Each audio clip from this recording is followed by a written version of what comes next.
Bueno, buenos días. Mi nombre es Claudia Mejía, y la intención de venir hoy con ustedes y con mi compañero Luis es acercarse de una forma amigable al tema de neurociencias y el tema de las emociones. Así que la primera división que se hace en el tema de neurociencia es el hemisferio izquierdo y el hemisferio derecho. Así que cada uno de nosotros va a representar uno de ellos. Antes de comenzar, quiero poner una pausa, ¿sí? Que salgan de donde están y entren a este espacio. Así que les voy a pedir, por favor, que estiren sus manos, ¿sí? Todos aquí somos maestros. Ok, bueno, entonces voy a bajar el micrófono y estoy segura que me van a escuchar. Que ustedes junten el dedo meñique con el pulgar, ¿sí? Y luego que junten el índice con la mano izquierda y el pulgar. Entonces, al mismo tiempo, vamos a comenzar a mover nuestros dedos. 1, 2, 3, 4. El tema es que ustedes tienen que terminar en la otra mano, ¿sí? Con el dedo meñique y el dedo índice. Lo vamos a hacer de nuevo. 1, 2, 3, 4. 1, 2, 3, 4. Si juntaron los dos, lo están haciendo incorrecto, ¿sí? Estamos tratando de juntar hemisferio izquierdo y hemisferio derecho. Así de simple, con un ejercicio súper simple, ¿sí? Vamos a intentarlo una vez más.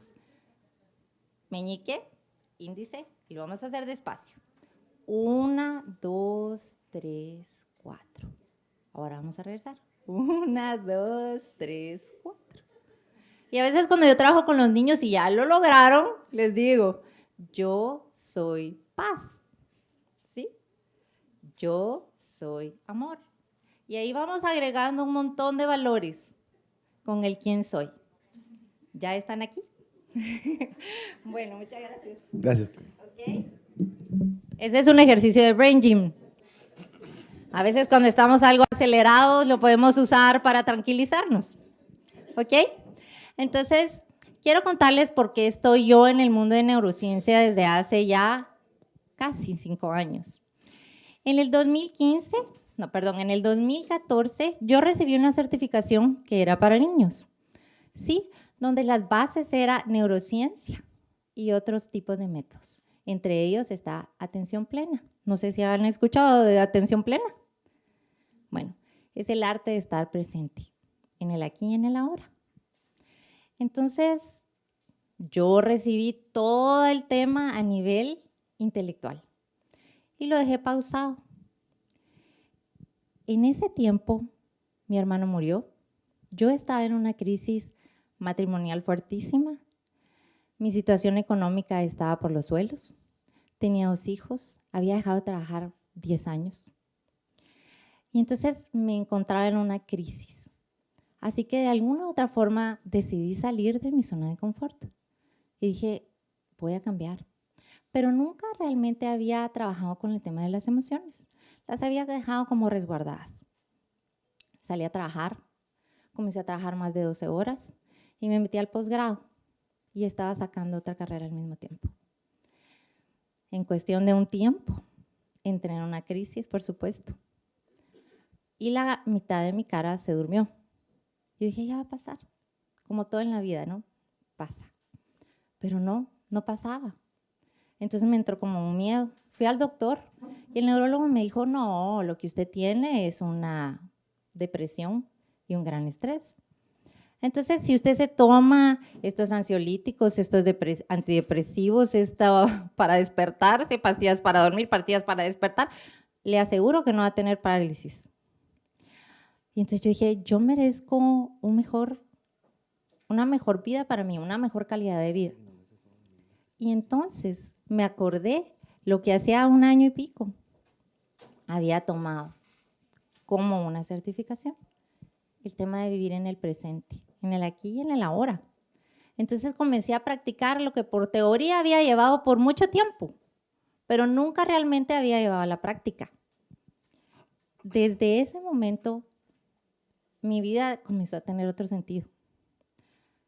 y dejé de ser una mujer como infeliz a atreverme a probar otro tipo de emociones.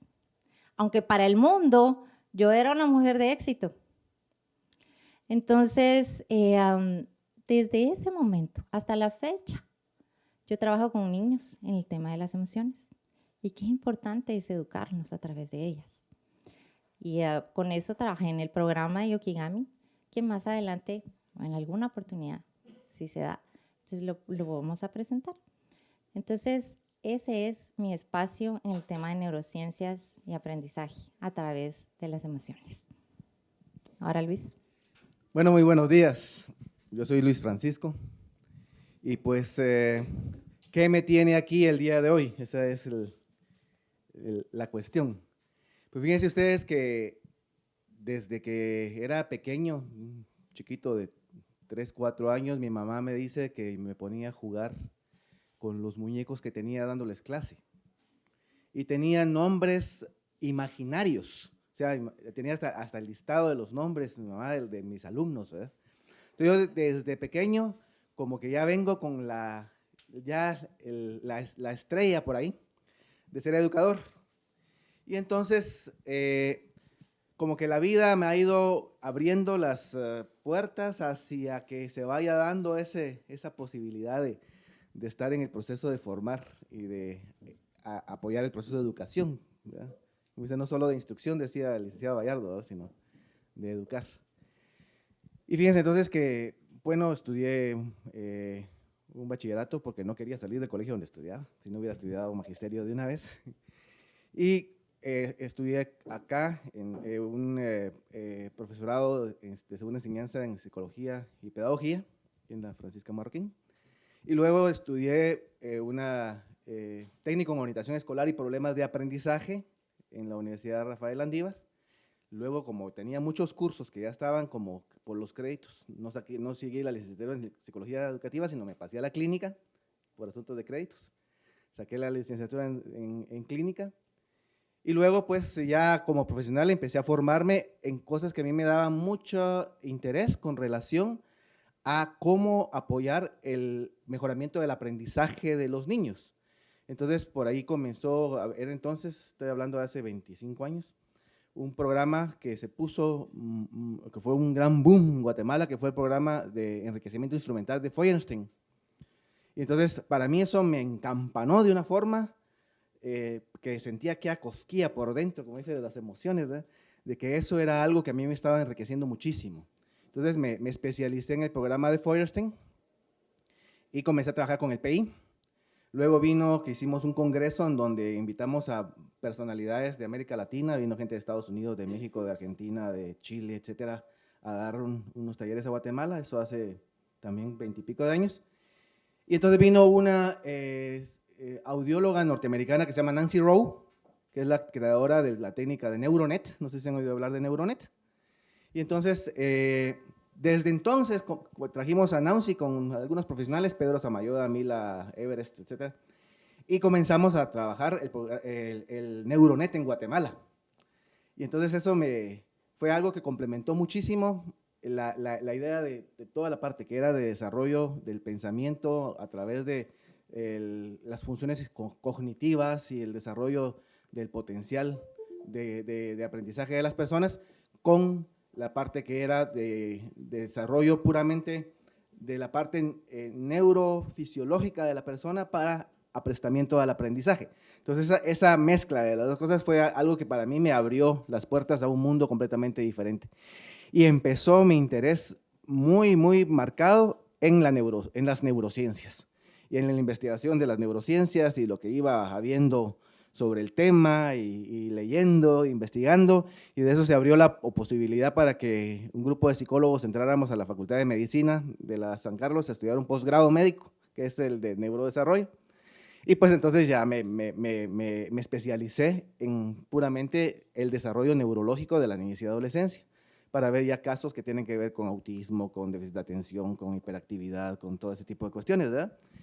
Y eso me tiene ahora acá, que todo ese cúmulo de conocimientos que se han adquirido, pues es de ponerlos en servicio de quienes pueden estar en este proceso de buscar soluciones y de la búsqueda de nuevos horizontes en el campo educativo. Entonces, gracias Claudia también por estar por acá y por tomarme en cuenta para esta actividad. Gracias. Pues si ustedes pueden observar, ¿sí? Aquí estamos hablando del tener conocimiento. No siempre el tener conocimiento nos hace seres, ¿sí? Seres humanos capaces de trabajar en el tema de inteligencia emocional. Entonces, como les comenté al principio, la primera división que tenemos en neurociencias para poder estudiar el cerebro es hemisferio derecho e hemisferio izquierdo. Pues para comenzar, entonces, vamos a ponernos de acuerdo en cómo comienza el proceso de pensar. Estamos hablando del pensamiento. También ya tuvimos una definición muy interesante sobre qué es el pensamiento crítico, ¿no? Que es la habilidad que tenemos para poder, a ver quién se recuerda, procesar la información para tomar decisiones inteligentes, ¿verdad? Que no sean de tipo visceral. Muchas gracias, qué bien. Eso pues es una definición que, según diría Claudia, es racional, ¿verdad? Y pues todo proceso de pensamiento comienza con la observación de algo por medio de nuestros sentidos, ¿verdad? O sea, lo que tocamos, vemos, olemos, oímos, respiramos, gustamos, pues nos da información que nos hace comenzar un proceso de pensamiento, ¿verdad? Y no solamente con esos 5 sentidos, porque les dejo la tarea de que investiguen, no tenemos solo 5 sentidos. Identificados hasta el momento a nivel neurocientífico, hay 14. ¿Sí? Entonces, les dejo la tarea porque no se trata hoy de hablar sobre los sentidos, pero sí tenemos bastantes más. Entonces, comenzamos pensando en algo que nos llama la atención. Ahora, el asunto es, ¿por qué y cómo es que eso nos llama la atención? Este es un esquema que nos dieron los constructivistas hace ya bastante tiempo, que es el esquema de cómo pensamos. Comenzamos entonces observando algo, ¿verdad? Y entonces eso que hago me va llega por medio de los sentidos al cerebro. El cerebro comienza un proceso de elaboración para luego dar una respuesta. Y voy a poner un ejemplo acá. Por ejemplo, salud. Tengo hambre. O sea, empiezo a sentir que las tripas empiezan a moverse, a sentir aquí como que los músculos empiezan a encogerse, y entonces esa es una sensación que está percibiendo, que mis sentidos lo perciben, ¿verdad? Y entonces esa percepción entra al cerebro, a los receptores de corteza cerebral que tengan que ver con la sensación de tengo hambre, y automáticamente comienzo un proceso de elaboración.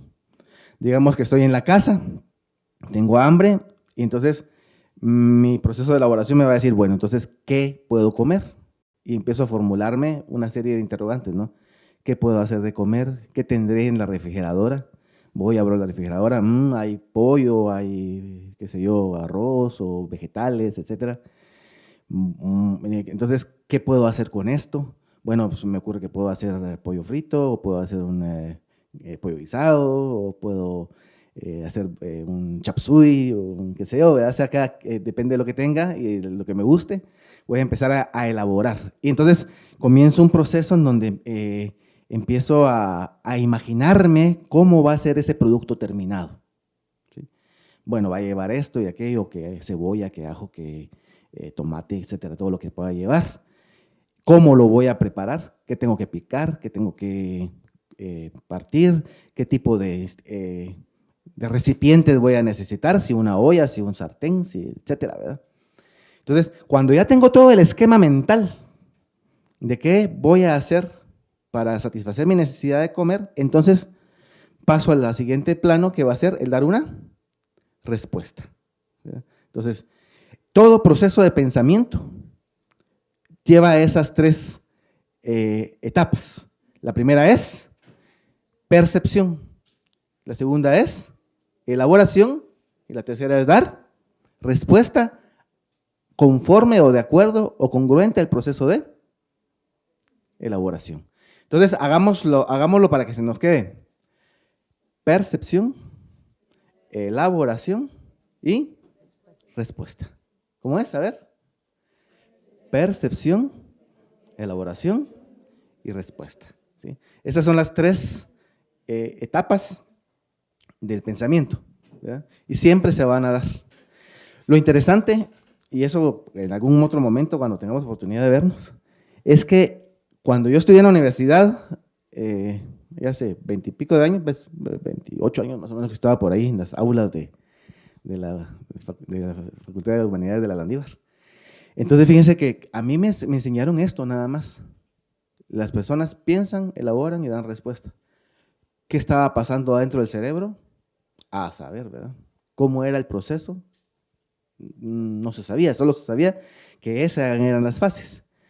Actualmente la neurociencia pues tiene ya, las neurociencias, el avance para saber cómo va procesándose la información, qué circuitos se van activando, en qué orden se van activando, de dónde comienza la percepción, cómo se va dando todo ese proceso de elaboración, por dónde pasa la información, ¿verdad? Y cómo regresa a corteza cerebral para toma de decisiones, etc. Todo ese recorrido, ahora ya lo sabemos, ¿verdad? Y más adelante vamos a poder compartir un poquito sobre esto. La función de los tres cerebros. Yo les quiero preguntar si ustedes en algún momento han dicho que voy a tomar la decisión en frío. ¿Alguien lo ha hecho alguna vez con alguna situación? ¿Sí? O sea, ahorita no te puedo decir porque estoy con la cabeza caliente. ¿Sí?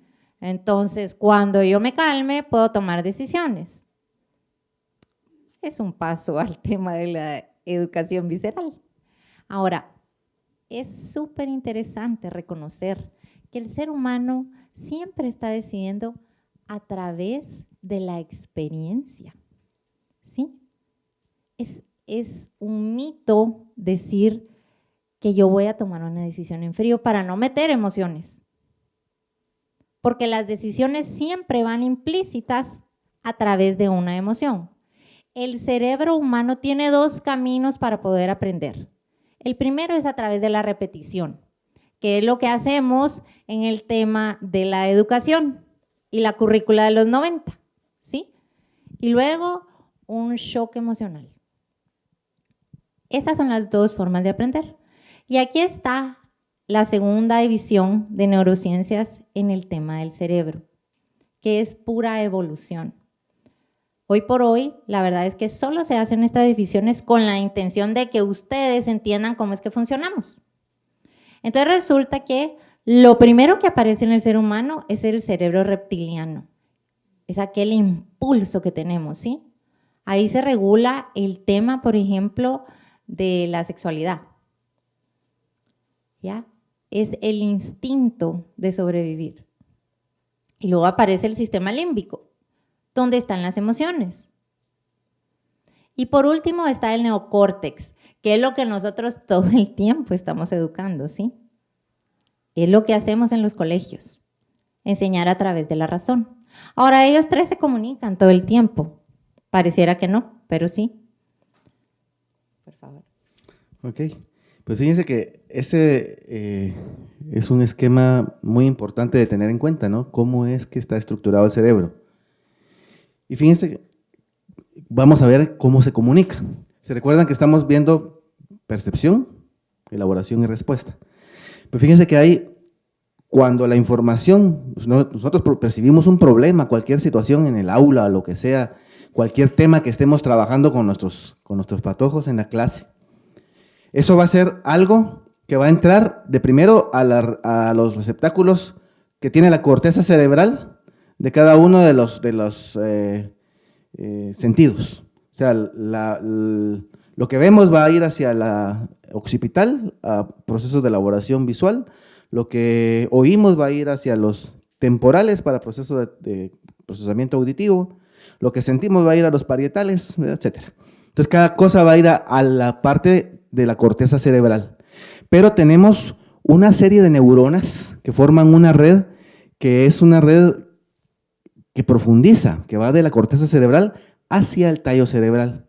Y esta red que está acá se llama la red neuronal de formación reticular, ¿verdad? Y la formación reticular es el clave por la cual podemos pensar.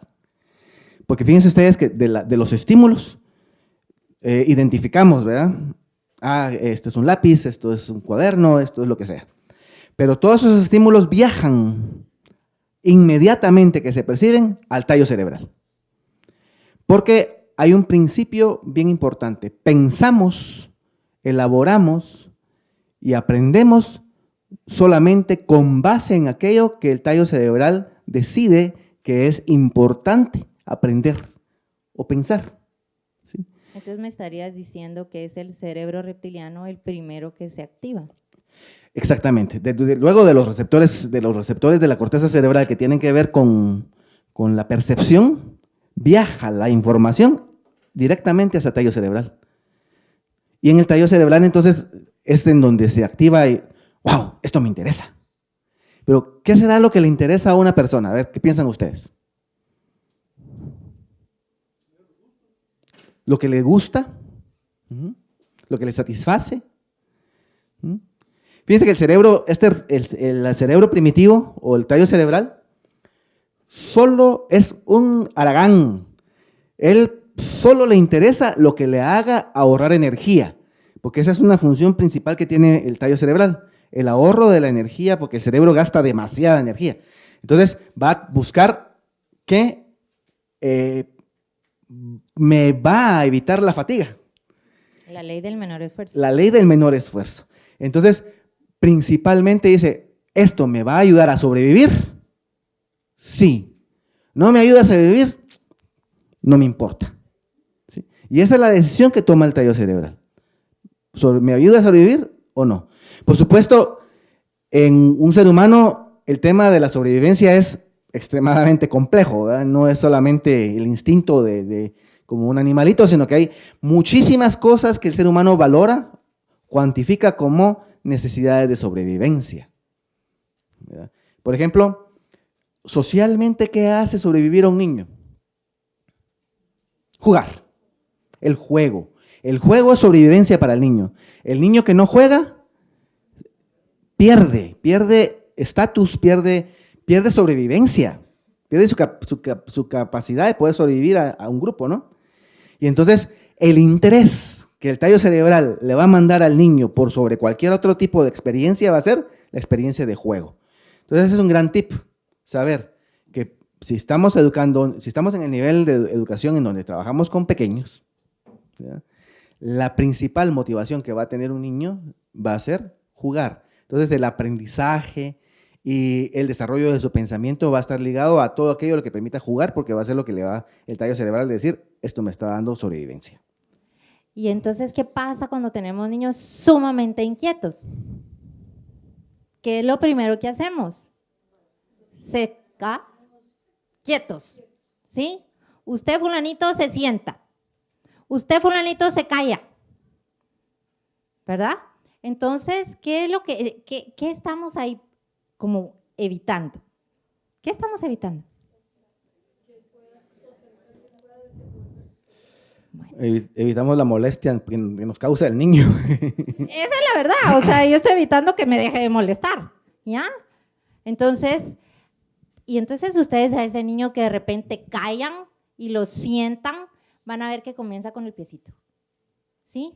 O con el lápiz, o con el otro pie, a hacer bulla. ¿Y uno qué hace? Este niño lo que quiere es llamar la atención. Fulanito de tal, si usted no se comporta, lo saco de la clase, ¿sí?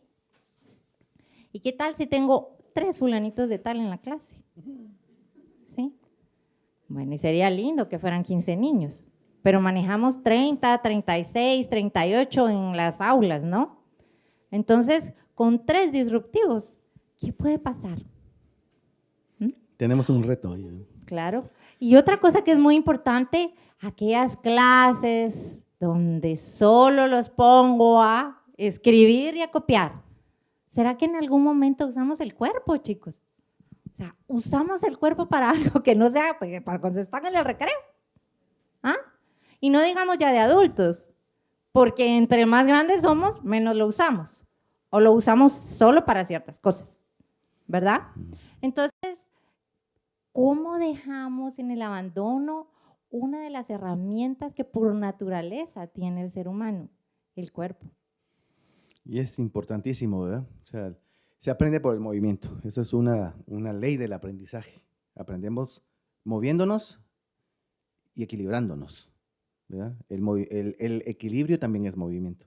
Entonces, ambas, esa interacción entre estoy quieto, me muevo, estoy quieto y me muevo, permite el aprendizaje, que es lo que trabaja, por ejemplo, en Neuronet en algún momento, ¿verdad? Esa organización de control motor para estar quieto y moverme, estar quieto y moverme. Pues fíjense, vamos a seguir cómo es que sigue esa ruta. Digamos, ya tengo claro que sí te tengo que poner atención a esto, porque esto por ejemplo, ahorita estamos hablando del pensamiento crítico, estamos hablando del aprendizaje, y yo miro que todos ustedes están muy atentos, les está interesando el tema, ¿verdad? Pero si ahorita entrara un señor que es experto en motores diésel y pusiera su disertación aquí sobre la tecnología de motores diésel y de motores turboinyectados y no sé cuántos y de cooler no sé qué y cosas de ese tipo, pues por educación le pondríamos atención y todo, ¿verdad? Pero al nomás salir, les aseguro que todo lo que dijo en el plazo de unas 2, 3 horas, ya ni nos recordamos qué fue lo que dijo, ya no sabemos el nombre de las piezas ni de las… Pero como el tema que estamos hablando es de educación y nosotros nos estamos metidos en el mundo de la educación, porque eso es lo que nosotros decidimos que vamos a hacer en la vida para sobrevivir, entonces le ponemos atención, porque mientras más sepamos sobre educación, mejor voy a poder hacer mi trabajo docente y por lo tanto estoy garantizando mi sobrevivencia, ¿verdad? Entonces, de ahí que este tema les interese mucho, ¿verdad? Y si a alguien no le interesa, pues entonces tendría que cuestionarse su actividad docente, ¿verdad? Porque es sumamente importante el poder estar actualizándonos en todo esto de la neurociencia. Y entonces, fíjense, cuando ya el tallo cerebral decide, esto me interesa mucho, le dice al cerebro medio, pues, vos, mira, emocionate. ¿Sí? Y entonces el cerebro medio empieza a generar emoción. Y es la emoción que genera el cerebro medio la que va a permitir que comience a haber un proceso de pensamiento y de aprendizaje. Entonces ya el cerebro medio le va a adjudicar al hipocampo, que es una área que está dentro del cerebro medio, que es donde está la memoria a corto plazo, a decirle, mira, vos, hipocampo, empezá a grabarme todo lo que te está diciendo Claudia, que está diciendo Luis Francisco, que la presentación, que grabámelo todo, porque todo esto más de algo me va a servir. Entonces, la emoción activa la memoria de corto plazo. Y esa memoria de corto plazo se va a comunicar ya a nivel de la corteza cerebral con las áreas prefrontales, en donde está todo el control del pensamiento y todo el control emocional de la persona. Y desde a ese control de las funciones que llamamos ejecutivas, que están acá en el frontal, comienza ya todo el proceso de regulación, de autorregulación, de autocontrol del pensamiento para lograr una meta o un objetivo. Tenemos ya un pensamiento hipotético, formulamos una hipótesis, buscamos estrategias de comprobación, y comenzamos todo un proceso de análisis, comparación, clasificación, deducciones, todo lo que queramos hacer con el cerebro para darle una respuesta. Y entonces cuando ya tenemos una respuesta, ¿verdad? El cerebro va a comunicar, mira, mi conclusión es esta, lo que vamos a hacer es tal y tal cosa. Entonces, las partes que se activan, que eran las que daban el pensamiento hipotético, van a decir, vaya, qué bien, ya está, tranquilo. Y entonces la emoción se calma y entramos en un proceso de satisfacción. Y ese es el proceso ideal, ¿verdad?, que tenemos en el pensamiento. Aparte, pues es cuando tenemos, por alguna razón, situaciones que nos empiezan a impedir que ese proceso se dé con normalidad, ¿verdad? Que ahí es en donde necesitamos ya ver casos específicos ya más adelante, en donde por alguna razón mi percepción no está siendo clara, por alguna razón no logro conectar alguna situación que me permita poder hacer ese proceso fluido, y entonces empiezo a generar frustración, empiezo a ver problemas de atención, problemas de comprensión, hiperactividad, y una serie de situaciones que se pueden dar cuando este proceso no se está dando de forma fluida. Pero idealmente es así funcionamos para pensar. Percibimos, tenemos todos esos circuitos que se van activando en el orden este que nos da la formación reticular para procesar y luego damos respuesta. Seguimos. Bueno, una de las cosas que a mí me ha llamado muchísima la atención es entender cómo realmente funcionamos. Muchos de los maestros en el tema de neurociencia o los gurús en neurociencia nos dicen que, sobre todo en el área de mercadeo, que a través del estudio del cerebro ya podemos adivinar, entre comillas, cuál va a ser la respuesta. ¿Sí? Entonces, porque nos estamos anticipando a entender cómo es que funcionamos. Entonces, resulta que uno de los maestros de la Universidad de London, ¿sí?, es el señor Carl Princeton, y su equipo de trabajo dice que el cerebro es una máquina hecha para pensar. Y entonces que somos, también dice que el cerebro hace lo mismo que un científico, analiza los datos e intenta entender sus causas y mecanismos subyacentes. Una vez que yo recibo toda esa información, la proceso y en base a mis atmósferas, ¿sí?, yo voy dando esa respuesta, o yo voy dando una respuesta. Entonces, lo que ellos aquí nos están diciendo es que somos una máquina de cálculo. El cálculo se da a través de las conexiones neuronales. Entonces, esto confirma la teoría de que nos basamos en las experiencias para tomar decisiones. ¿Ya? No es lo mismo un niño que ha estado estimulado desde su corta infancia, eso quiere decir desde que tiene 3 meses, ya lo estoy yo estimulando, a un niño que comienzo a estimularlo a los 7 años. Su cerebro está estimulado de forma distinta.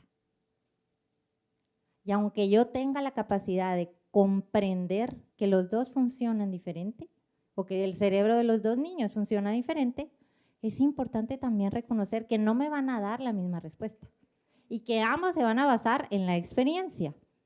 Entonces, las decisiones se toman en el presente, afectando un futuro basado en las experiencias del pasado. Entonces, vivimos, ¿en dónde vivimos, señores? ¿Será que vivimos en el futuro todo el tiempo? ¿O en el pasado? En las glorias que no fueron, o en las que yo creí que eran. ¿Ah? ¿Cuándo vivimos el presente? ¿Cuándo realmente estamos aquí ahora? Y cosas como el teléfono nos hacen que aún más tengamos esa disfunción, ¿sí?, de no vivir en el aquí, que se hace constantemente el ayer, ¿ya? Porque lo que pasó hace 15 minutos ya pasó. Entonces, qué importante es vivir el presente.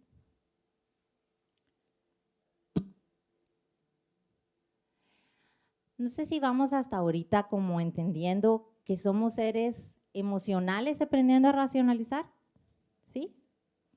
Y que también todo lo que nosotros estamos dando como respuesta está basado de alguna u otra forma en las emociones. En las emociones y en las experiencias, así es. ¿Alguno de ustedes ha escuchado hablar de la neurona espejo? ¿No? ¿Sí? ¿Tú qué me podrías decir de la neurona espejo? O cuando nos reímos. ¿Sí? Exacto, sí. Digamos, los adolescentes trabajan muchísimo en la neurona espejo, y quienes trabajen con adolescentes se van a dar cuenta que hay un grupito de las de pelo largo, ¿sí? Hay un grupito que son los intelectuales, sí. Hay un grupito que son los deportistas. Eso tiene que ver muchísimo con la neurona espejo y el sentido de pertenencia, que al final es el que los hace sobrevivir. Entonces, vamos a ver un video, ¿sí? De 5 minutos y luego vamos a comentar un poco acerca de él. Okay. Las neuronas espejos es lo que nos hace ser seres humanos, dicen por ahí.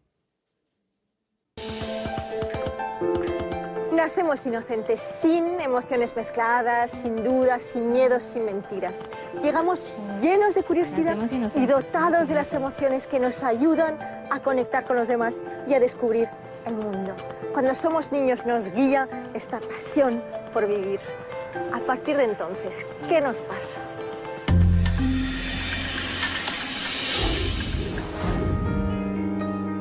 En los primeros años de vida se conforman los grandes patrones emocionales que nos rigen, el amor y la curiosidad. Aprendemos si somos dignos de ser amados y si merece la pena amar, si el mundo es un lugar que quiero explorar o si al contrario es preferible esconderse y cerrarse a los demás. Y es que los primeros 5 años de vida son una vida entera. Por eso, si en esos años nuestro entorno es agresivo o inseguro, entramos en modo de supervivencia. En el futuro tendremos a descubrir. ¿Qué entendemos por los primeros 5 años de vida? Tiene una trascendencia en la psique del ser humano. Ahora ella dice 5 años de vida y ahora hay estudios que el embarazo también le afecta al ser humano para el resto de la vida. No es lo mismo tener un embarazo tranquilo y en paz que un embarazo lleno de angustia y enojo y tristezas y miedo. El niño va a nacer diferente. Ya. Ahora, el entorno del niño tiene todo que ver. Y entonces aquí habla de la importancia de la niñez, porque son experiencias que se van guardando. Por eso, si en esos años nuestro entorno es agresivo o inseguro, entramos en modo de supervivencia. En el futuro tendremos a desconfiar, a encerrarnos en nosotros mismos, a perder la ilusión. Y esto nos afectará física y mentalmente. Y esto nos pasa a todos los seres vivos.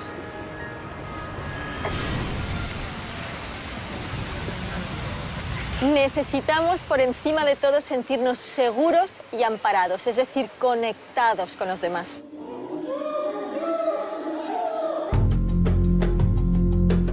Unos experimentos en los años 60, a cargo del psicólogo Harry Harlow, empezaron a descubrirlo.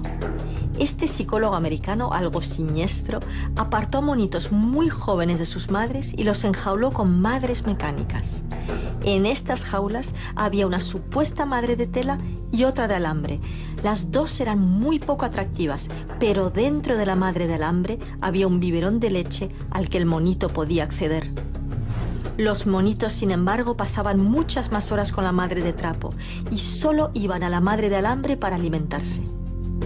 Para completar el experimento, obligaron a algunos monitos a estar solo con la madre de alambre. Y para sorpresa de los científicos, esos monitos digerían peor la leche y tenían sistemas inmunológicos mucho más débiles.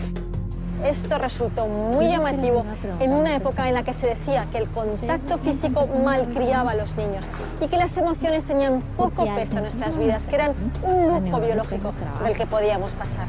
Hoy sabemos que más allá de la pura supervivencia, solo florecemos si nuestras necesidades emocionales, en especial las de protección y afecto, están atendidas. ¿Queréis una sugerencia para crear entornos positivos?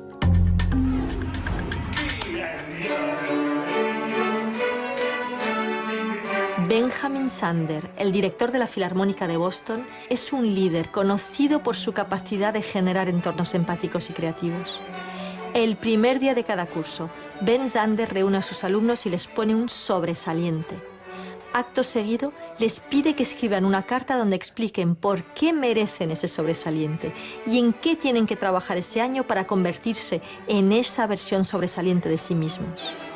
Y entonces les dice, enamórate de esa persona sobresaliente, compórtate como esa persona. Porque si nos hablamos y nos tratamos como si fuésemos personas sobresalientes, merecerá la pena esforzarnos, estaremos motivados. Y asegura Sander que nos brillarán los ojos. ¿Queréis verlo?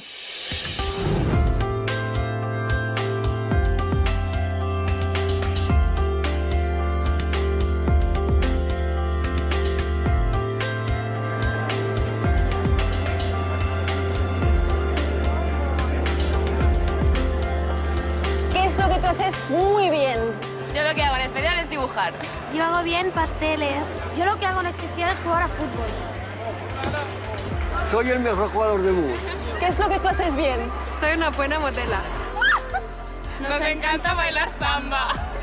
¿Qué cosa fa migliore? La cucina, sto cucinare. Yo lo que mejor hago es alegrar a la La gente. risa genera Hombre, yo lo que endorfinas. hago muy bien es dar cariño. No sé si es lo que mejor hago, pero lo que más me gusta es hacer el amor. Y lo que se me da muy bien es cantar y cocinar. Pues soy la mejor dándome ánimos. Yo lo que mejor hago es sonreír.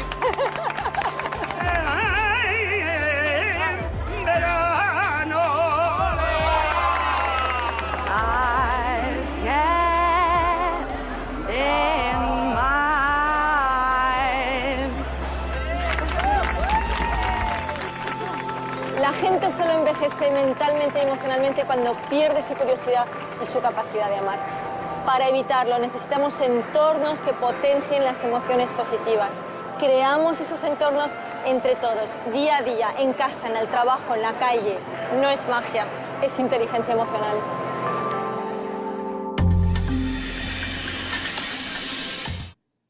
¿Y por qué imitamos?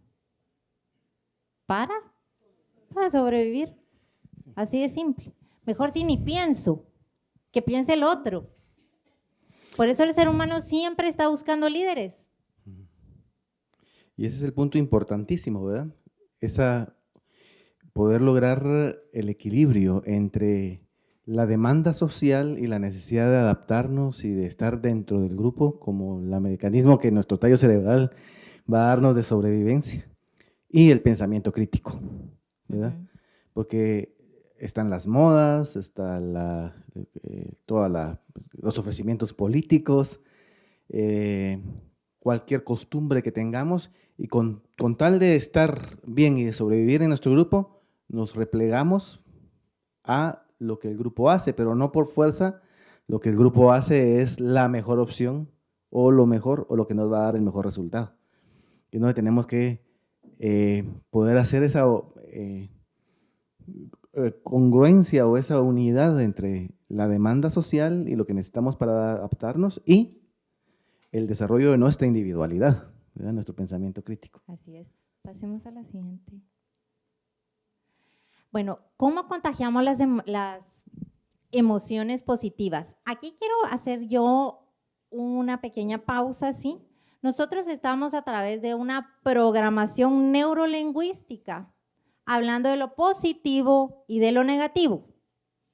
Yo quisiera que ustedes se tomaran 2 minutos y hagan un listado de por qué me sirve a mí el miedo o para qué me sirve el miedo. El miedo.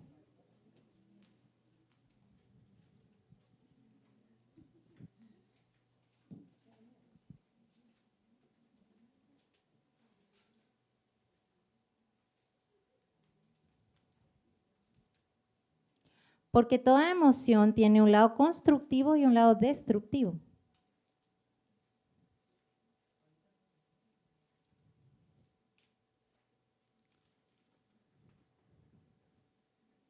¿Para qué me sirve la ira? ¿Qué lado constructivo puede tener la ira?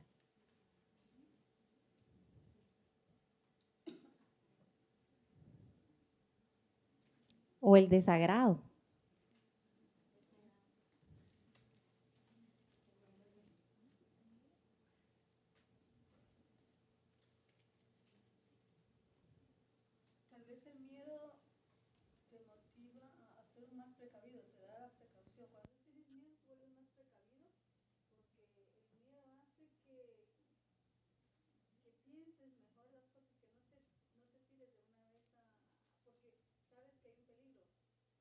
Ajá.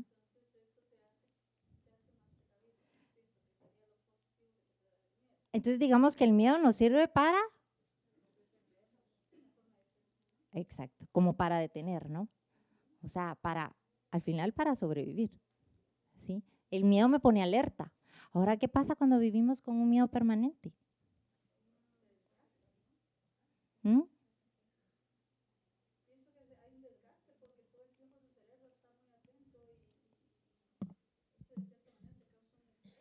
¿Qué me causa el miedo, señores? Estrés, parálisis, ansiedad. La frustración va mezclada de otra emoción. Sí, porque cuando estoy frustrada, además de tener miedo, estoy enojada. ¿Sí? ¿Para qué me sirve la ira?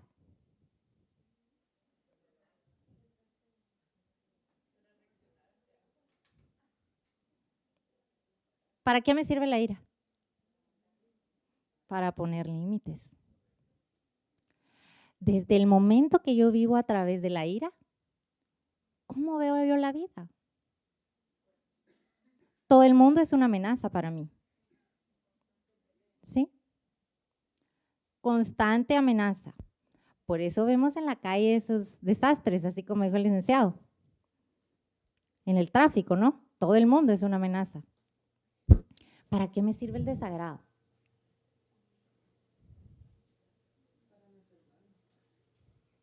Cuando a mí me da repulsión algo, ¿para qué me sirve? Para no enfermarme. O sea, a mí no me gusta eso.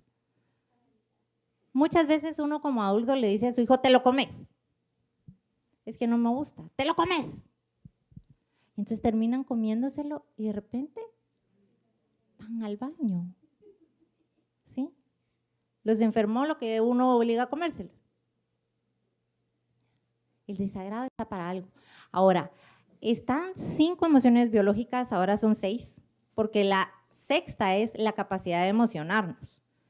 Pero resulta que el miedo, la ira, el desagrado, ¿qué otra cosa hay?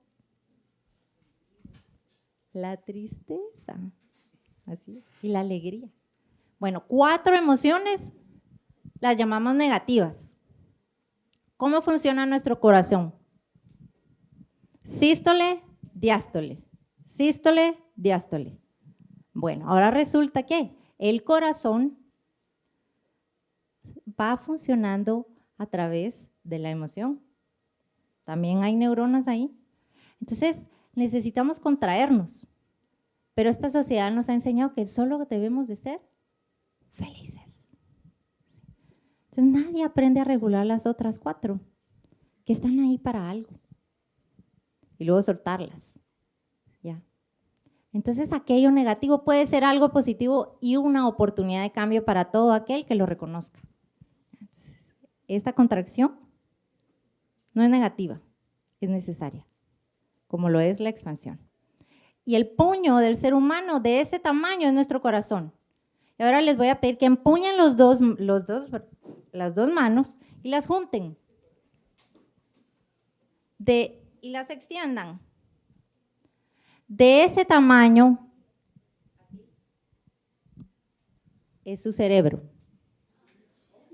Es pequeño. ¿Sí? Nos imaginamos un súper mega tamaño de cerebro, no. Es del tamaño de nuestros puños. Bueno, sigamos adelante, por favor. ¿Qué es un punto de vista? ¿Qué es un punto de vista para ti? Un punto de vista es la perspectiva que tengo con relación a algo. O sea, aquí de donde yo estoy, pues los miro a ustedes y tengo una visión de ustedes frontal, ¿no? Pero el compañero que está, o compañera que está detrás de ustedes, está mirando su pelo y su espalda, ¿verdad? Entonces, es un punto de vista distinto. O sea, para mí, el punto de vista es el lugar en donde estoy y cómo desde donde estoy percibo mi entorno. Así es. Entonces, el punto de vista tiene que ver con la capacidad de nosotros ver desde otros espacios, una misma realidad. Y se basa en la experiencia y las atmósferas que generan esa experiencia. Entonces, vamos a ver la siguiente lámina, por favor. ¿Qué ven ustedes aquí? ¿Será que la foto fue tomada de adentro o de afuera de la piscina? Es una mujer sentada, dice, ¿verdad? Una mujer sentada, ¿ok? Sí. ¿Será que le echaron aire a esa foto para poder tomarla? Para que tenga el pelo parado. Sí. Puede que esté cayendo. ¿En qué parte está ella? Está en una piscina, ¿ok?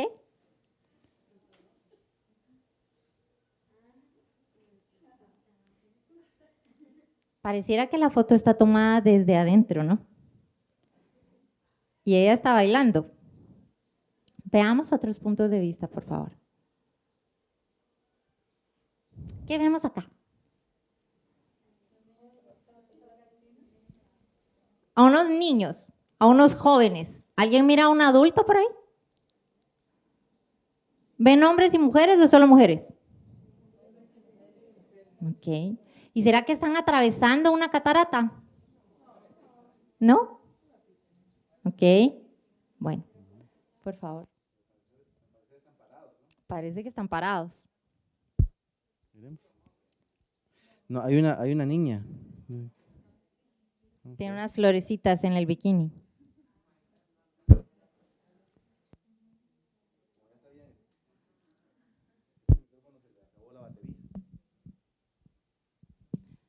Bueno. Ahorita sí está funcionando, pero como que se le Ahora, apaga la batería. ¿estaban acostados? ¿Sí? Están nadando en el agua haciendo una coreografía. Vamos con la siguiente.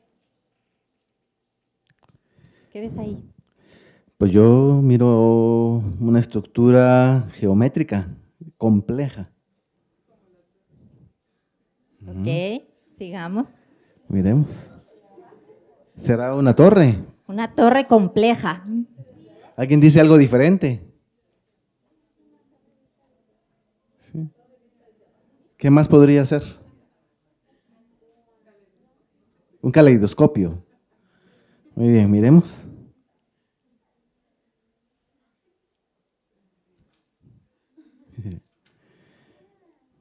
Miren dónde está. El Torre Eiffel, ¿verdad? ¿Cómo la miran desde ahí? Chiquita. ¿Será que es importante?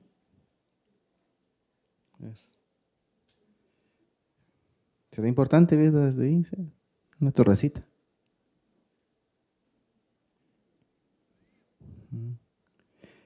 ¿Es nueva o es vieja?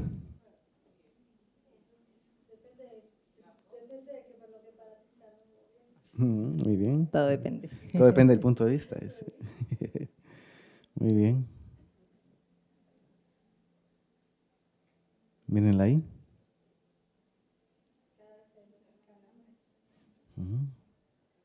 Entonces, Luis, ¿qué me podrías decir con el tema del punto de vista? Que depende de dónde estemos situados, así va a ser lo que vamos a percibir y va a estar formado nuestro punto de vista.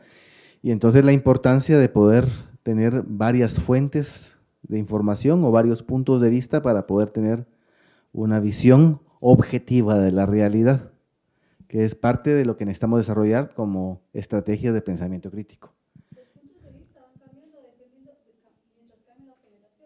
Así es. Si algo es constante, es el cambio. Y nosotros no somos lo que fuimos hace 10 años. Es otro mito el que diga, yo así soy, y el que me quiera así, bueno, porque yo no voy a cambiar. Es una mente rígida, no una mente flexible. Tal vez el complementar los puntos de vista es lo que va generando la evolución de la sociedad, ¿no? Teníamos un punto de vista previo, creíamos que la realidad era de tal manera y nos pusimos de acuerdo por las neuronas espejo a que la realidad tenía que ser de esa forma y todo lo percibíamos así. Hasta que viene el pez fuera del agua, ¿verdad? El bombillo en medio de las candelas. O la oveja negra. O la oveja negra. Y empieza entonces a dar un punto de vista distinto y a decir esto no es de esta forma, esto es así y acá. Y empieza a influir en un pequeño grupo y va generando una masa crítica. Y al generar esa masa crítica empieza a contagiarse y entonces ampliamos nuestro punto de vista de lo que pensábamos que era, ¿verdad?, a lo que estamos valorando actualmente. Y así sucesivamente, ¿verdad? Hemos visto cómo la sociedad ha cambiado en la aceptación de muchas situaciones, por ejemplo, de la igualdad del hombre y la mujer, ¿verdad? Solo con eso podemos tenerlo de ejemplo en cuanto a cómo pudimos saber cómo era la valoración y el punto de vista de hombre y mujer hace 200 años, a cómo fue hace 100 años, a cómo fue hace 50 años, a cómo es en la actualidad, ¿verdad? que todavía el punto de vista tal vez no está completamente integrado a nivel de la sociedad, pero ya hay una visión mucho más global, digamos, de la realidad con relación a los seres humanos en cuanto a su enfoque de género. Y así en cada uno de los temas podríamos ver que la sociedad va evolucionando, cambiando sus puntos de vista.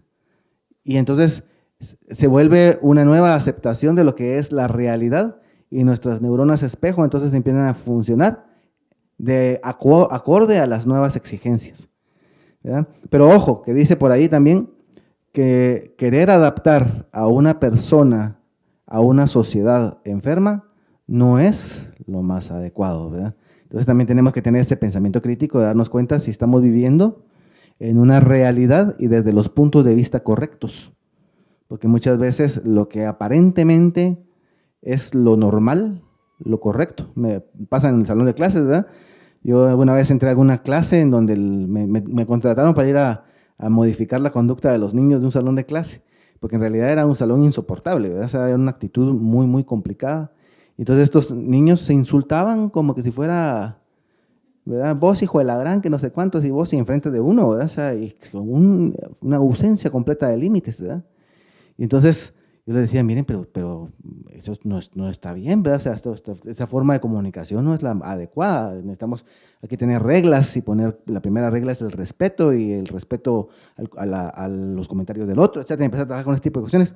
Pero mire, pero si aquí esto es normal, y si así nos tratamos, y así nos comprendemos, y así era en efecto, porque el que le decían vos, hijo de la gran, le contestaba así vos, y que no sé cuántos, y había una comunicación tan normal entre ellos, como que si eso fuera lo más común y corriente, y la forma de trato correcto entre los seres humanos, ¿verdad?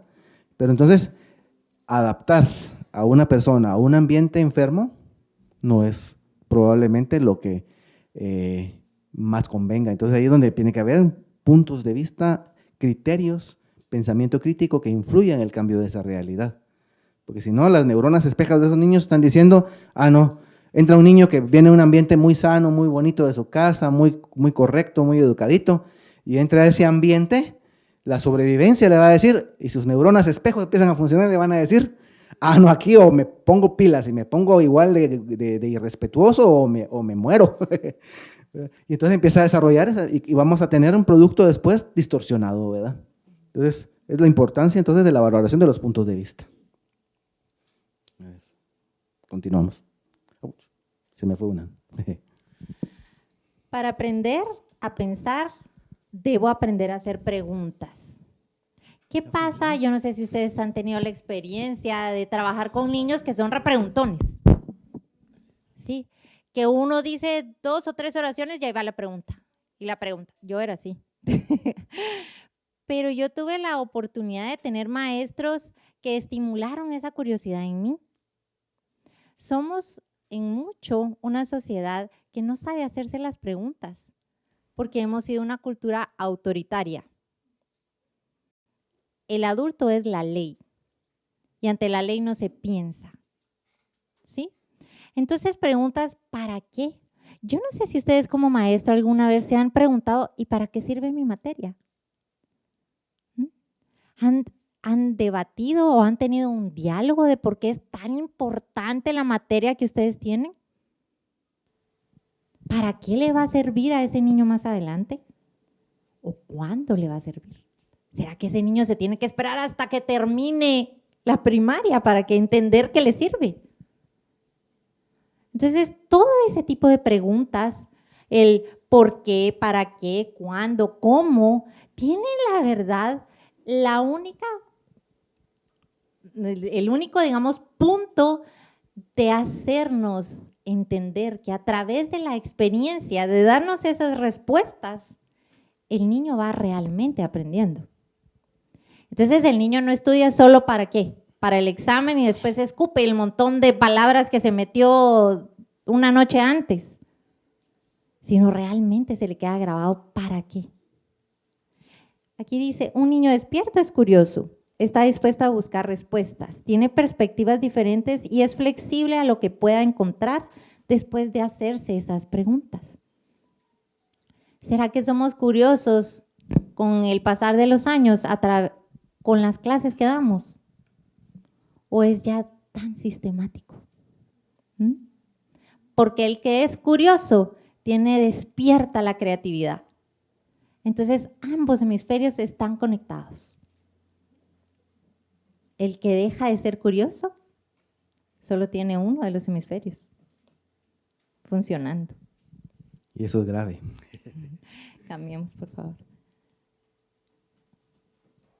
Bueno, valores como la tolerancia y el respeto hacen que generemos pensamientos críticos. El reconocer que se puedan tener ideas diferentes es necesario en un mundo de diversidad.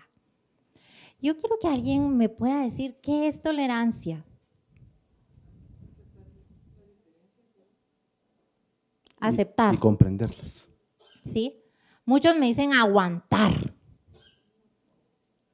Yo les voy a decir una definición que a mí me encantó. Tolerancia es ser abierto y receptivo a la belleza de las diferencias. Es reconocer la individualidad y la diversidad, mientras que quita las máscaras divisorias y atenúa la tensión creada por la ignorancia. ¿Qué entendimos de eso? ¿Mm? Que es maravilloso ser diferente. Y que todos somos diferentes. Bueno, eso es un hecho. Aunque buscamos siempre ser iguales. ¿Y qué es respeto? ¿Alguien me puede decir qué es respeto? Yo voy a leer otra definición. Dice, el primer respeto es el respeto hacia mí mismo. Saber que soy valioso. Si yo les pregunto ahorita 3 cualidades que ustedes tienen, ¿son capaces de respondérmelas? ¿Sí? Más tarde podemos hacer un ejercicio de eso. Es súper interesante. ¿Sí? Yo les digo a los patojos, con relación al respeto, ¿cómo identificar si están siendo respetados? Le digo, mira, hay 2 cosas claves para saber si está siendo respetada. 1, si está siendo tomado en cuenta. Si decís juego y te dicen, vení a jugar, estás siendo respetado. Si decís juego y te dicen, no, ya estamos cabales, andate de aquí, no estás siendo respetado. Entonces, una característica del respeto es ser aceptado, o sea, ser tomado en cuenta. Y la otra es sentirse cómodo. Cuando yo en el grupo me siento cómodo y siento que las personas propician mi comodidad, entonces en ese ambiente estoy siendo respetado.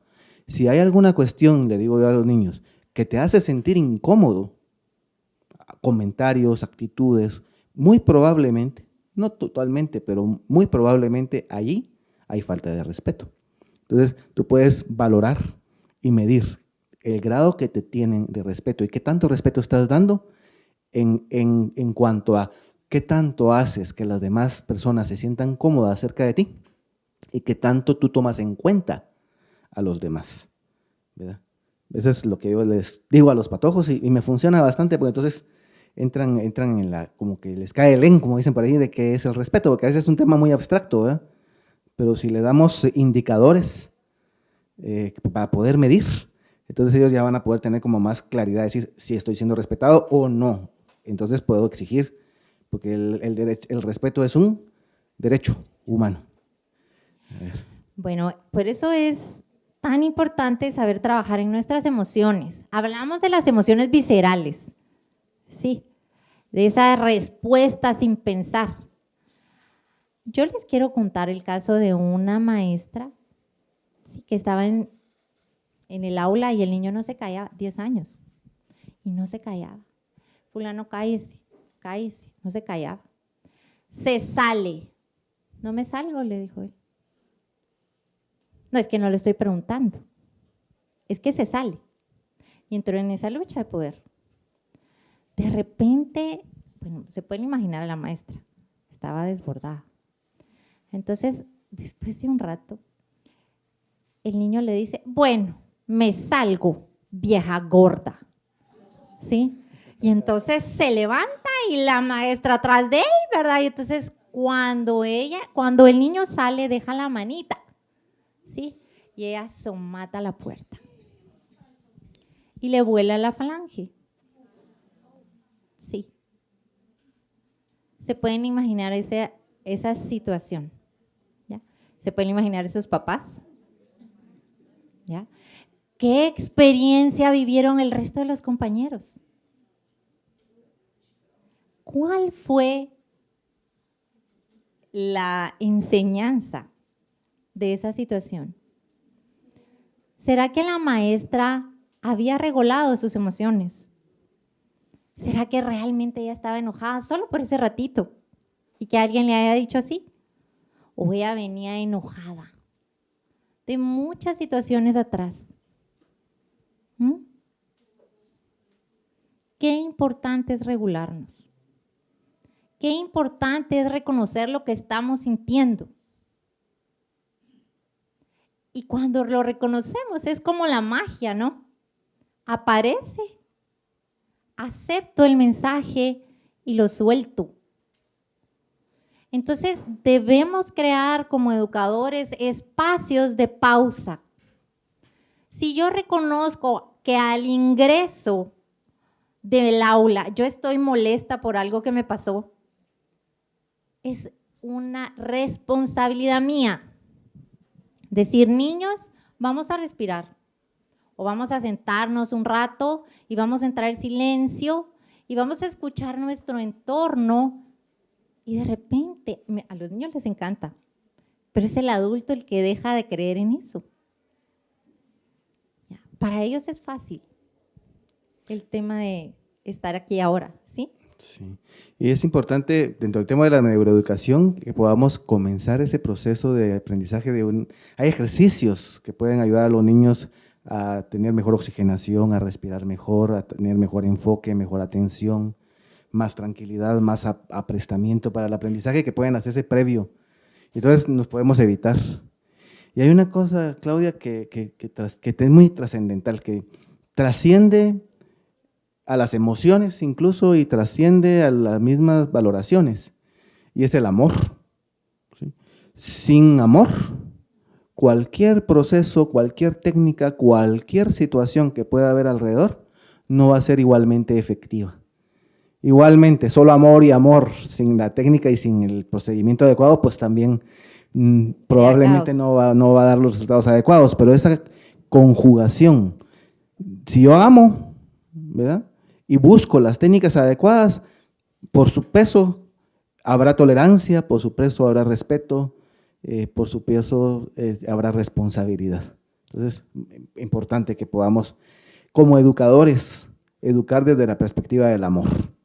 No dogmático, no sectario de ninguna naturaleza, pero el amor como esa energía que nos mantiene unidos y que mantiene la sobrevivencia de nuestra misma especie. Eso es vital para que podamos, desde esa cuna, movernos en cualquier proceso de aprendizaje y de pensamiento. Perdón. Bueno, me encanta tu pregunta, muchísimas gracias. Es totalmente cierto, cuando nosotros trabajamos con adolescentes o con adultos, tenemos esa apatía, ¿no? Entonces, ¿cuándo debemos cambiar? Hoy. ¿Cómo? ¿Cómo debemos cambiar?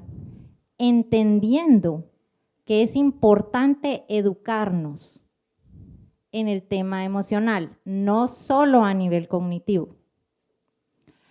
Que una persona viene desde chiquito entendiendo que lo único que hay que hacer para aprender en la vida es usar el pizarrón y copiar.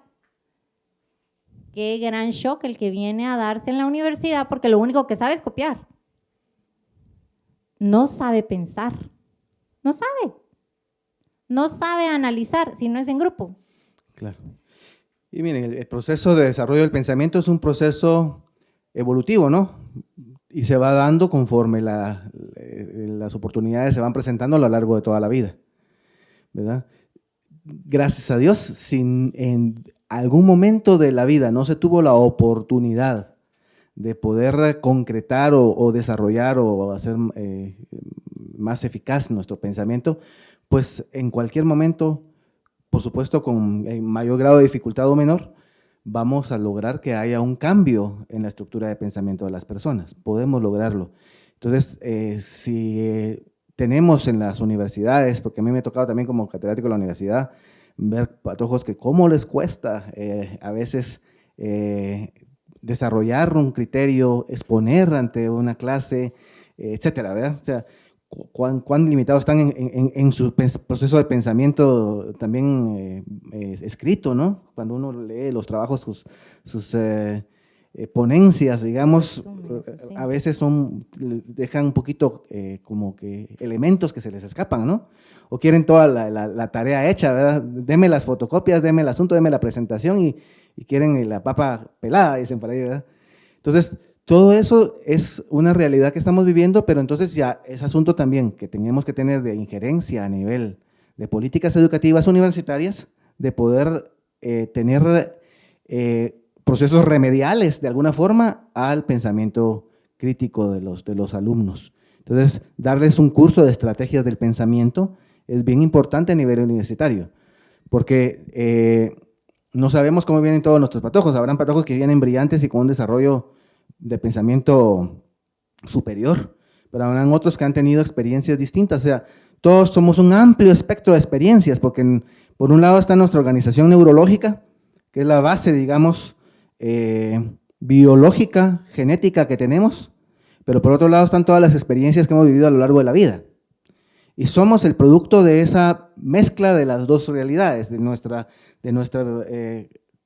naturaleza biológica, genética, y del acervo de experiencias que hemos ido acumulando.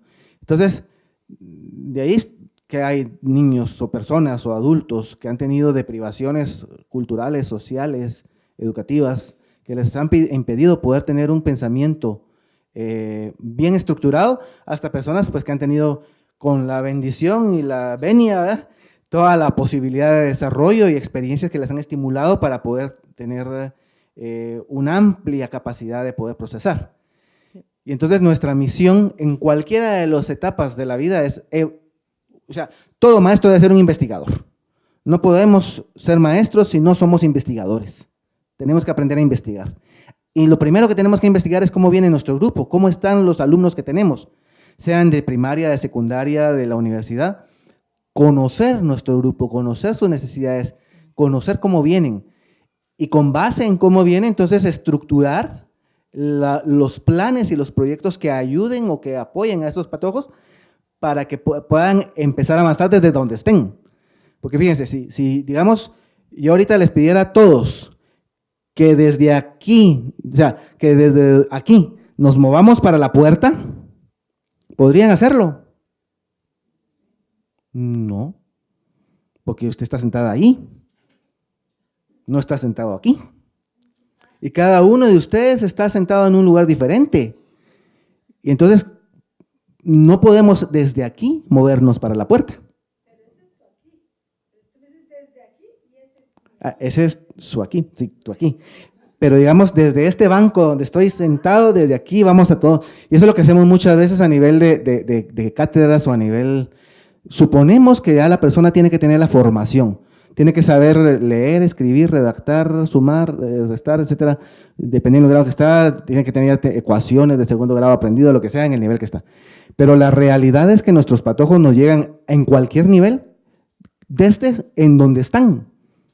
Y entonces no podemos empezar a avanzar desde otro lugar que no sea desde donde ellos están para llevarlos a donde nosotros queremos que estén, para que de ahí podamos avanzar con el grupo. Entonces, parte de los procesos que debemos cambiar a nivel educativo es dejar ya de una currícula tradicional, de una currícula que generaliza el aprendizaje a todos y entrar en el mundo del proceso de aprendizaje personalizado. Pero eso es un tema completamente diferente al que estamos tratando actualmente. Entonces vamos a continuar con nuestro tema. Muchas gracias. Gracias. Yo para cerrar, digamos, yo sí considero que uno tiene que conocer a sus alumnos. ¿Sí? Conocer sus debilidades y sus fortalezas. Y entonces, y despertar esa curiosidad. Que ojo, perdón, que pensamiento crítico no significa criticar. ¿Sí? Pues no es lo mismo, a veces critico, pero eso no implica que estoy teniendo un pensamiento crítico. Si yo miro a mis niños, o a mis alumnos, en la universidad y digo, ay, estos están re mal, son no tienen ninguna formación y solo me dedico a eso, ahí no hay pensamiento crítico de mi parte para con ellos, solo hay crítica. Entonces, si esa va a ser mi postura, desde ahí soy yo el que necesito empezar a generar cambios en mí para poder tener un mejor enfoque hacia los patojos que tenga enfrente. Perdón, gracias. Joe Dispenza habla de yo soy el placebo, tú eres el placebo, o sea. Y en ese libro, digamos, nos invita, digamos, a entender que lo que yo estoy pensando, lo transmito. Entonces, ¿qué responsabilidad tan grande es mi pensar? Y es importante reconocer que si yo conozco a mi grupo de alumnos, puedo hacer esa transformación. Pero si yo pienso, estos son unos haraganes, estos no quieren hacer nada, estos todo lo quieren masticado, y así nunca vamos a avanzar. ¿Qué es lo que se está activando ahí? La neurona espejo. Entonces, yo le doy al examen al niño que yo considero que es un haragán, y digo, este seguro va a perder. Y cuando yo evalúo el examen, ¿qué pasa? Pierde. ¿Sí?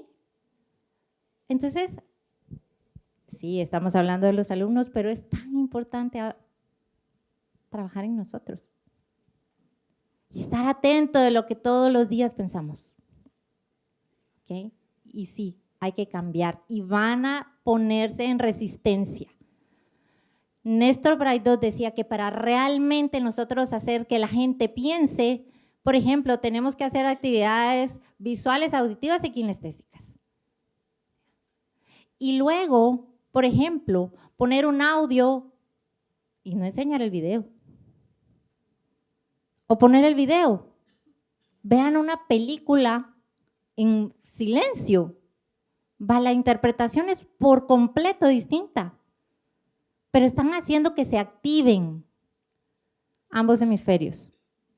Hacer y despertar esa curiosidad, que viene, la verdad, a través de lo que queríamos hablar, que es la voluntad. El pensamiento crítico nos da disciplina, una disciplina que está estimulada por la curiosidad de seguir aprendiendo. Expresión clara de las ideas.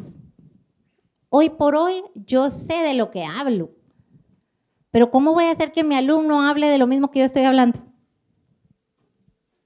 Yo tengo que tener clara mi idea y hacerla y transmitirla de las 1001 formas que sea posible.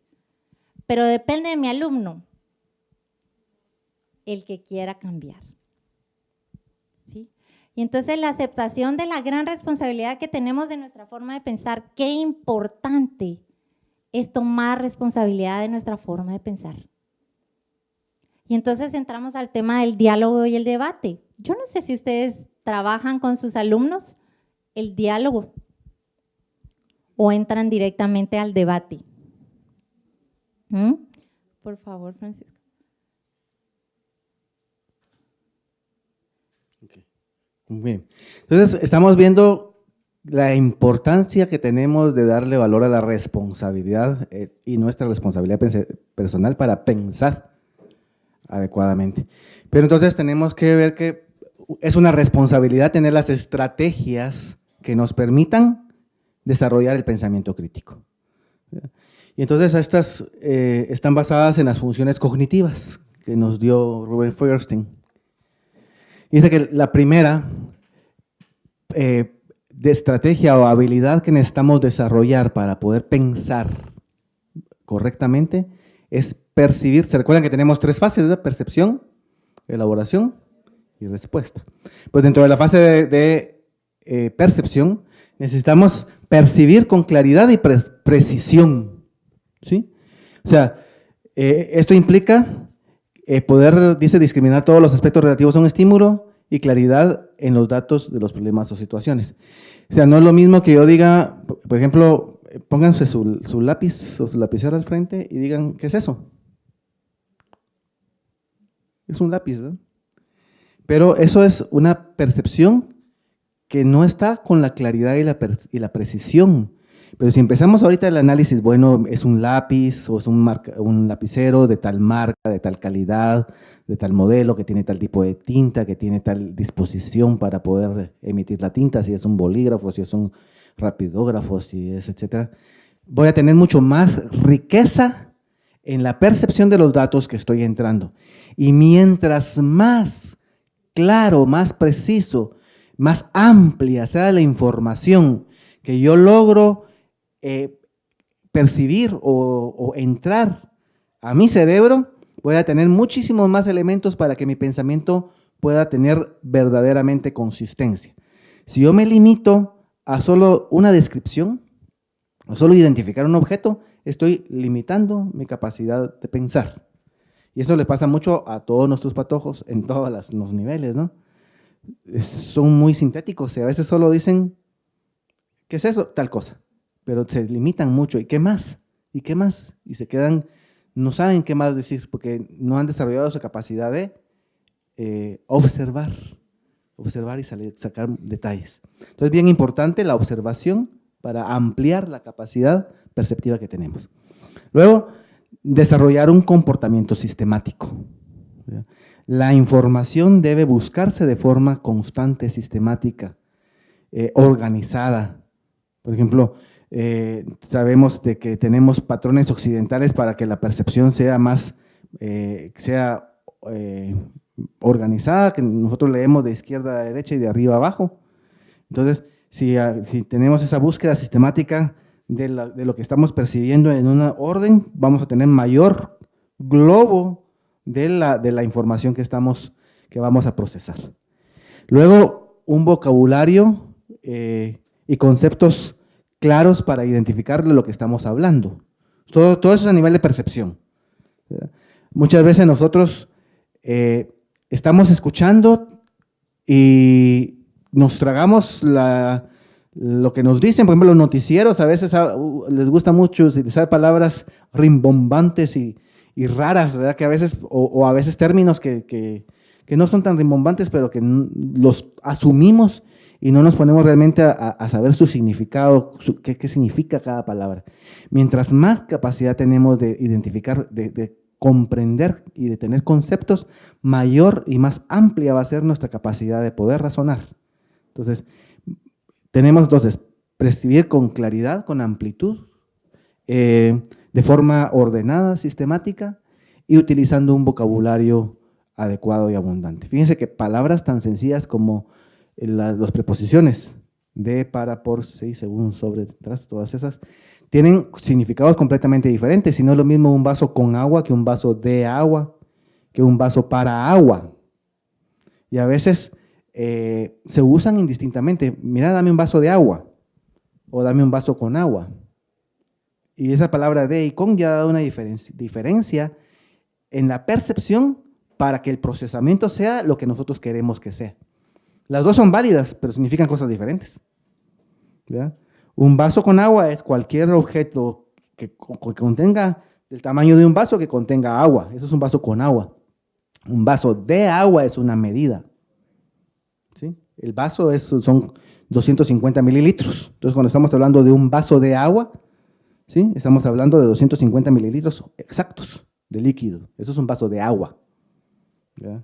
Entonces, esas pequeñas diferencias ya dan de comprensión de vocabulario y conceptos, dan mayor capacidad de poder pensar con objetividad, ¿verdad? Entonces ahora ya saben, cuando les digan dame un vaso de agua, permitime, voy a ir a traer una medida y voy a ver si tiene las cantidades de centímetros cúbicos exactos, y entonces te voy a dar tu vaso de agua, ¿sí? Pues si me dame un vaso con agua, pues cualquier vaso y aquí está tu vaso, ¿no? Son dos cosas diferentes. Si queremos ser así como muy acuciosos en el proceso de pensamiento, mientras más amplio y mejores sean los conceptos que tenemos para edificar el conocimiento, entonces vamos a tener mayor capacidad de que nuestro pensamiento y nuestro análisis sea verdaderamente objetivo y que pueda tener mayor peso crítico, ¿sí? Sí, sí.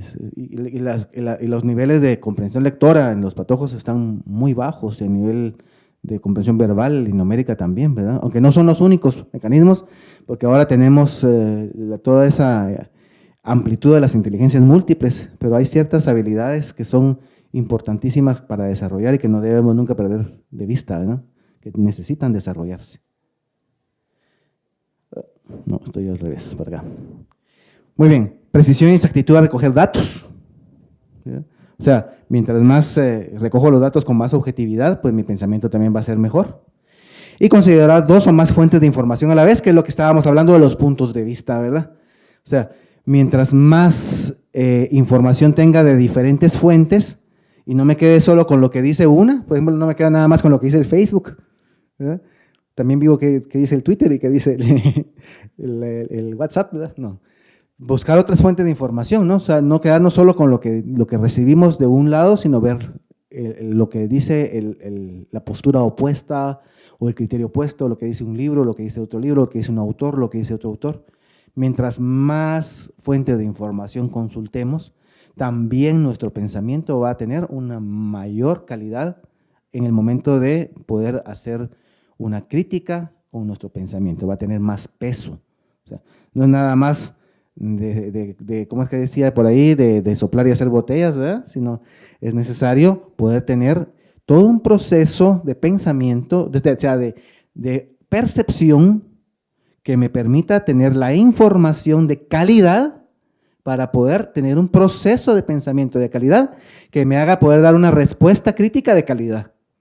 Pero si en principio no me permito tener el tiempo de percibir e informarme de una forma ordenada, precisa, exacta, abundante, tomando en cuenta diferentes puntos de vista, etcétera, mi perspectiva de la realidad va a estar limitada y por lo tanto mi juicio crítico va a estar afectado, ¿verdad? Entonces es bien importante esto. Luego, ya en el proceso de elaboración, es bien importante que si yo voy a pensar y voy a generar una crítica a través de lo que estoy pensando, que tenga un objetivo claro, que sepa para qué, por qué, cómo, o sea, cuál es el objetivo que tengo a través de mi pensamiento. O sea, tengo un montón de información, pero no toda la información que tenga tampoco me va a servir. Entonces, seleccionar de toda esa información lo que sea más relevante. Y entonces, tengo mi objetivo claro, establezco qué va a ser más relevante de toda esta información que tengo y entonces comienzo ya un proceso de elaboración. Es bien importante para que mi pensamiento también tenga peso en el momento de elaborarlo, que mi pensamiento sea en la medida de lo posible lo más descentralizado posible, o sea, salirme de yo y de lo mío y de mi perspectiva para poder ver la perspectiva y ver el ustedes o el nosotros, ¿sí? Entonces, para pensar con objetividad es necesario la descentralización de la información o de la realidad. Usar el pensamiento hipotético. Luego, bueno, entonces yo ya tengo claro mi objetivo, ya sé qué elementos de toda la información me van a servir para procesar, para poder elaborar un pensamiento, y entonces ahora ya tengo también muy claro el alcance que tiene mi pensamiento, que es esa descentralización, y entonces me planteo una duda, una hipótesis, ¿verdad? ¿Será que esto que está pasando es por esto o aquello? Cualquier situación del contexto social lo podemos tomar ahí, ¿verdad? Recabamos información, la procesamos, tenemos información de calidad, seleccionamos cuál es nuestro objetivo, qué queremos aportar con relación a nuestro pensamiento, y entonces nos preguntamos, ¿será que esto es por aquello? Y elaboramos entonces una hipótesis, o sea, tenemos ya como una línea hacia dónde creo que van las cosas. Y entonces nos vamos a trazar estrategias de comprobación de nuestra hipótesis, ¿sí? Que es parte de poder tener realmente peso en nuestro pensamiento, comprobar por medio de estrategia. Entonces ahí empieza un proceso de investigación. O sea, no puedo criticar sin investigar, no puedo pensar sin tener las evidencias de que lo que estoy diciendo es, o sea, una cosa es tener un pensamiento crítico y otra cosa es tener una opinión. Yo puedo opinar que el cielo es verde, ¿verdad? pero sí, pero tengo que tener las pruebas que demuestren que eso es verde para que tenga el peso mi pensamiento con relación y que demuestre ante todos que el cielo es verde. Entonces, y luego pues va a haber dentro del proceso de elaboración una serie de estrategias de razonamiento, de análisis, de comparación, de clasificación, de deducción, de inferencias, etcétera. Un conjunto de operaciones mentales que necesito poner en práctica. Y en las aulas es bien importante que pongamos en práctica. Por eso, como decía Claudia, el solo copiar y dictado y resuma está limitando la capacidad de razonamiento de nuestros alumnos. Tenemos que ponerlos a pensar a esas preguntas generadoras: ¿qué, cómo, cuándo, por qué, para qué, de qué te va a servir? ¿Verdad? Y entonces, que eso les ayude a comenzar a utilizar diferentes fuentes de operación de la información. Todo el software que tenemos instalado en nuestro cerebro para el análisis, para el procesamiento de la información, y que entonces podamos tener una conclusión con relación a la hipótesis que nos formulamos. Que esto es puro método científico, ¿no? Pero el método científico es clave de un pensamiento crítico que tenga un fundamento y que tenga peso. Entonces necesitamos enseñarle a nuestros alumnos, en el nivel en donde estemos, a desarrollar este sentido de pensamiento crítico a través del método científico y de la organización que tengamos para que tengamos calidad en nuestro proceso de pensamiento. Bueno, ya estamos por terminar. Yo quería comentarles, digamos, en el tema del aprendizaje en el posgrado, nos daban material y nosotros teníamos que leer muchísimo material antes de entrar con el maestro. Pero venimos acostumbrados a que el maestro nos cuente qué dice el material. Entonces, dejamos de hacer enriquecedora la clase y lo que el maestro sabe, porque entonces repite lo que está en la lectura. Debe haber un deseo y luego la voluntad. Si no hay voluntad, es difícil que esa estructura cambie y es importante reconocerlo. Y una forma de despertar la voluntad es despertando la curiosidad. Ya no. Me voy al revés, es que me confundo con la flechita. Bueno, hablé un poco acerca del debate y el diálogo. Ustedes tienen esa oportunidad de hacerlos dialogar y entender que todo punto de vista es importante, sin entrar a esa necesidad de debatir para decir que solo yo tengo la razón. Entonces, ¿cómo enseñar a pensar por sí mismos? Es importante dejar el miedo atrás, emprender con valor y voluntad. Es enseñar a través de la tolerancia y el respeto. Y esto al final nos beneficia a todos. Queremos darle las gracias. Yo estoy cerrando con esto. Cuando yo tenía 10 años, vi una película que se llama El Salvaje. No sé si ustedes tuvieron la oportunidad. Es de un niño que está en el bosque con sus papás en un camper y la están pasando, pues ellos querían ir a explorar y se adentran en el bosque. El niño no sabía nada, venía de la ciudad y decide que en ese momento el niño se baja del camper porque quiere ir al baño y el camper se cae. Se cae y el niño se queda sin papás porque él cae en un barranco y entra en shock. Pasa 2 días ahí en shock. De repente va un hombre, es un viejo ya, que se adentró en el bosque y lo ve. Y entonces dice, pero él iba al bosque a morir. Entonces tiene que analizar, si regreso a la ciudad con el niño, yo dejo de cumplir mi objetivo. ¿Qué hago? Si lo dejo aquí se muere. Entonces toma la decisión de enseñarle a pensar de forma crítica y se lo lleva aún más adentro. Entonces, hay escenas donde él empieza, digamos, a enseñarle a sobrevivir a través de pescar, esto, si te comes esto te vas a envenenar, si te comes esto te vas a sanar. Y entonces hay una escena donde el niño por primera vez agarra un conejo Entonces está contento y se lo va a enseñar. Y hay una manada de lobos atrás de él. Y entonces el lobo dice, el hombre dice, bueno, ya es, ¿por qué vienen ellos acá? ¿Qué es lo que está? Porque el niño quiere que lo salve. Entonces el viejo le dice, ¿qué es lo que ellos quieren? El conejo. Pero el que toma esa decisión es el niño. Entonces suelta el conejo. Y la última escena es donde está el niño enterrando a ese viejo. ¿Ya?